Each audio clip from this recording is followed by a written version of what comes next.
ఆంధ్రప్రదేశ్లో జాతీయ విద్యా సంస్థలు ఒక్కొక్కటిగా ప్రారంభమవుతున్నాయి. 480 సీట్లతో ఏర్పాటవుతున్న నీట్కు పశ్చిమ గోదావరి జిల్లా తాడేపల్లిగూడెంలో కేంద్ర మంత్రి స్మృతి ఇరానీతో కలిసి ఆ రాష్ట్ర ముఖ్యమంత్రి చంద్రబాబు నేడు శంకుస్థాపన చేయనున్నారు.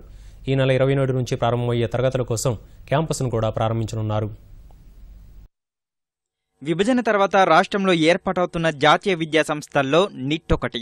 పశ్చిమ గోదావరి జిల్లాలో దీన్ని నెలకొల్పాలని కేంద్రం ఉత్తర్వులు జారీ చేసింది. తొలుత నిట్ ఈ జిల్లాకే అని ప్రకటించినా అనువైన స్థలాలు లేవనే ఉద్దేశంతో కృష్ణా జిల్లాకు తరలించే ప్రయత్నాలు జరిగాయి. జిల్లా ప్రజాప్రతినిధులతో పాటు రాష్ట్ర దేవాదాయ శాఖ మంత్రి మాణిక్యాలరావు తన నియోజకవర్గమైన తాడేపల్లిగూడెంలో నెలకొల్పేలా కేంద్ర రాష్ట్ర ప్రభుత్వాలను ఒప్పించారు. తాడేపల్లిగూడెం విమానాశ్రయం భూముల్లోని 270 ఎకరాలు నిట్కు కేటాయించారు. 480 సీట్లతో 8 బ్రాంచ్లతో ఈ ఏడాది నుంచి తరగతులు ప్రారంభం కానున్నాయి.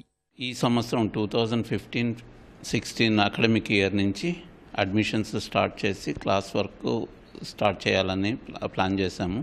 మా ప్లాన్ ప్రకారము 27న ఓరియంటేషన్ ప్రోగ్రాం, దానికంటే ముందు 25, 26, 24, 25, 26 స్టూడెంట్స్ ఇక్కడ వచ్చి అడ్మిట్ అయ్యి వాళ్ళ హాస్టల్ అకామిడేషన్ అవన్నీ తీసుకోవడం జరుగుతుంది.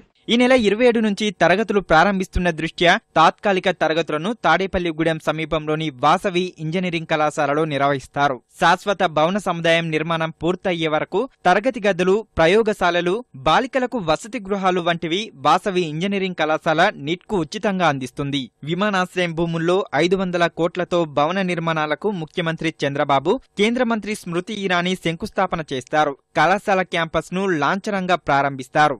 నిరంతరం ప్రపంచానికి అందించగల మేధావులను అందించే ఒక విద్యా సంస్థగా ఇక్కడ పరిణమిల్లే పరిస్థితి ఉంది కనుక ఆ స్థాయి రీత్యా తాడేపల్లికి బంగారు భవిష్యత్తు ఉంటుంది. రాబోయే రోజుల్లో ఇక్కడ విద్యార్థులు ప్రపంచ దేశాలని నడిపించగల మార్గదర్శకులుగా మారే ఒక మంచి విద్యార్థులను ఇక్కడి నుంచి ఒక మంచి ఎంప్లాయీస్ని అందించగలిగిన విద్యార్థులను ఇక్కడ తయారు చేసే ప్రక్రియ ఉంటుందని నేను భావించడం జరిగింది. 480 సీట్లు దేశ చరిత్రలో ఇది కూడా ఒక రికార్డు.